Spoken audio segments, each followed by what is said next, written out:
சாந்தரூபிணம் ஸ்ரீ சந்திரசேகரம் குரும் உதமாமி பிரணமாமியகம். இது மகா பெரிவாளோட ஒரு அற்புதமான கதை. இதனால் வரைக்கும் நம்ம பார்த்ததெல்லாம் என்ன அப்படின்னா, நம்ம பெரிவாளை நோக்கி ஒரு கஷ்ட நஷ்டம் அப்படிங்கும் போது அந்த தயாபரனை நோக்கி ஓடினோம்.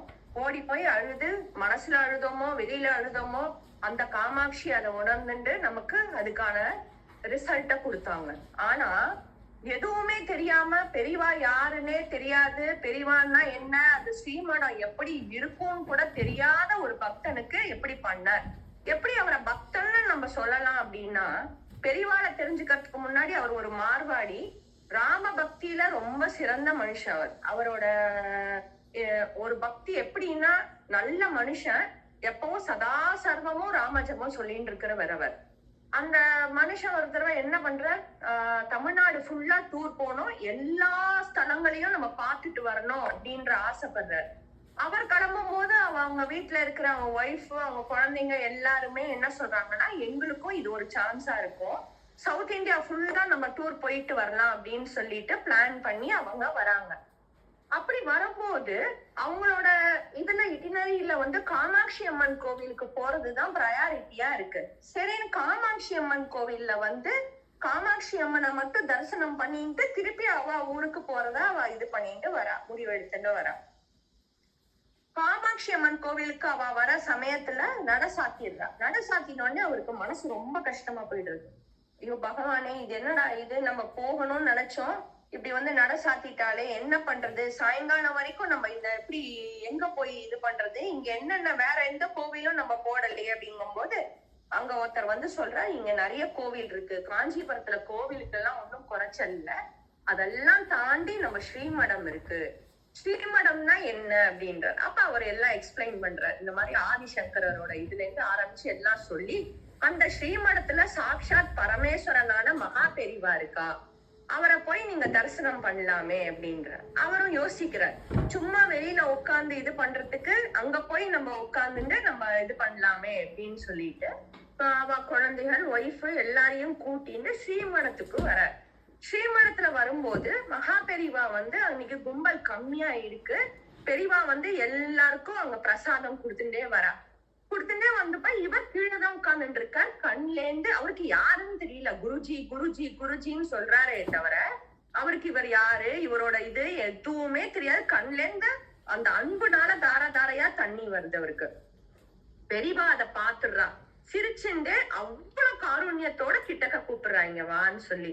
வந்தோடனே நீ யாரு, எங்கேந்து வர அப்படின்னு சொன்னோடனே அவர் சொல்ற, தன்னோட ஊரு எல்லாத்தையும் சொல்றாரு. இங்க வந்தேன், காமாட்சி அம்மன் கோவிலுக்கு தான் போனோம்னு நான் வந்தேன், எனக்கு ஸ்ரீமடமும் தெரியாது குருஜி, உங்களையும் எனக்கு யாருன்னு தெரியாது, ஆனா என்னமோ தெரியல, உங்க மூஞ்சிய பார்த்தோன்னே என்ன கண்ட்ரோலே பண்ண முடியல, ரொம்ப அழுகியா வந்துடுத்து எனக்கு அப்படின்ற.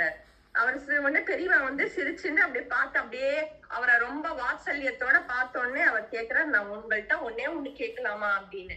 என்ன சொல்லுங்களே அப்படின்னோடனே, என்ன சொல்லுப்பா அப்படின்றா பெரியவா. அதுக்கு அவர் சொல்ற, எனக்கு நீங்க ஏதாவது ஒரு கட்டளை இடுங்க, எதுவா வேணாலும் இருக்கட்டும், அதை நான் செய்யணும், உங்களுக்கு ஏதாவது ஒண்ணு நான் செஞ்சுட்டு நான் ஊருக்கு போனோம்னு ஆசையா இருக்குன்னு. பெரியவா விட்டு பாக்குறா அவரை. பெரியவாளுக்கு தெரிஞ்சு போயிட்டு, அவன் உண்மையிலேயே ரொம்ப அருமையான ஒரு மனுஷர். அவர் வெளியில புரட்டா சொல்லல, உள்ள என்ன நினைக்கிறாரோ அது வெளியில சொல்றாருங்கிறது பெரியவாளுக்கு நல்லா தெரியாது. பெரியவா அப்படியா, சரி நீ அங்க போய் உட்காந்துக்கோ, நான் உன்கிட்ட கேக்குறேன் அப்படின்னு சொல்றான். இவர் போறார். அவர் பெரியவா சொல்லும் போது என்ன சொல்றாரு, ஒரு 2 மணி நேரத்துல உன்னை கூப்பிடுறேன் அப்படின்னு சொல்றாரு. 2 மணி நேரம் அவர் கண்ணை மூடின்னு அவ ஒய்ஃபு குழந்தைங்க எல்லாம் வரவா போறவா எல்லாம் அவ ஒய்ஃபு குழந்தைங்க எல்லாம் பாத்துட்டு இருக்கா. இவர் கண்ணை மூடிட்டு குருஜி குருஜி குருஜின்னு சொல்லிட்டு, அவருக்கு ஜெய ஜெயசங்கரான்னு கூட சொல்ல தெரியல, குருஜி குருஜின்னு சொல்லிட்டு இருக்காரு. இப்படி இருக்கும்போது 1 மணி நேரம் 2 மணி நேரம் ஆச்சு, 2-3 மணி நேரம் ஆச்சு, 4வது மணி நேரமும் முடிய போறது. பெரியவா கூப்பிடவே இல்லை.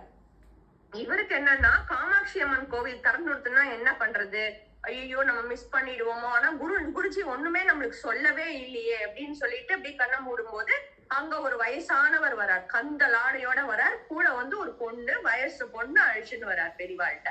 பெரியவா நமஸ்காரம் பண்ணினோடனே நல்ல சுவாதீனமா கேக்குறாரு, எப்படி இருக்கப்பா, பொண்ணுக்கு ஏதாவது தகஞ்சுதானு. ஆமாம் பெரியவா, எங்க இடத்துலயே எங்க இதுலயே சொந்தத்திலேயே இருக்கு, ஆனா அவ கொஞ்சம் எதிர்பார்ப்பா போல இருக்கு, எனக்கு பொண்ணை கையில வச்சுக்கிறதுக்கு ரொம்ப பகீர்னு இருக்கு, காலாகாலத்துல கல்யாணம் பண்ணி கொடுக்கறதுக்கு பெரியவாதான் அருள் செய்யணும், என்ன பண்றதுன்னே தெரியல பெரியவா அப்படின்னு பெரியவா சொல்ற. ஆமா அப்படின்னு சொல்லி தலைய ஆட்டிட்டு இவரை கூப்பிடுறார். இவர் உடனே எழுந்து வந்து குருஜி அப்படின்னு சொன்னோடனே, காமாட்சி அம்மனுக்குன்னு நீ ஒரு 13 பவுன் எடுத்துன்னு வந்தியோனோ, அது வச்சுட்டு இருக்கியா அப்படின்னு கேட்டோன்னே தூக்கி வாரி போடுறது. ஏன்னா அவ ஒய்ஃபுக்கெல்லாம் கூட அவ சொல்லல. காமாட்சி அம்மனுக்கு வந்து நகைய வந்து 13 பவுன் எடுத்துன்னு வந்திருக்கார். அது வந்து உண்டியல்ல சேர்க்கணுங்கிறதுக்காக கொண்டு வந்திருக்காரு. அவ ஒய்ஃப் எல்லாம் மலங்க பாக்கும்போது பெரியவா கேட்டோடனே அவர் கண்ணுன்னு தண்ணி. ஆமா பெரியவா எடுத்துன்னு வந்திருக்கேன் பெரியவா, இந்தாங்கோ அப்படின்னோடனே இத இந்த பொண்ணுக்கு கொடு அப்படின்னு சொல்றாரு.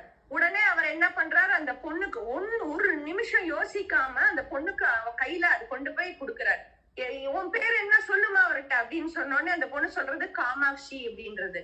உடனே பெரியவா சிரிச்சுட்டு, என்ன காமாட்சிக்கு சேர்த்துட்டியோனோ அப்படின்னோடனே, ஆமா குருஜி அப்படின்றார். நீ ரொம்ப நல்லவன், நல்லா இருப்ப, நீ எவ்வளோ நல்லதெல்லாம் செய்யற அப்படின்னு சொல்லிட்டு அந்த மகா தெய்வமான காமாட்சி வாயிலேயே அவர் ரொம்ப நல்லவருங்கிறத அவரே சொல்ற மாதிரி பண்ணிக்கிறார். அப்புறம் அவர் கிளம்பி போறார், பெரியவாளை நமஸ்காரம் பண்ணிட்டு போறார்.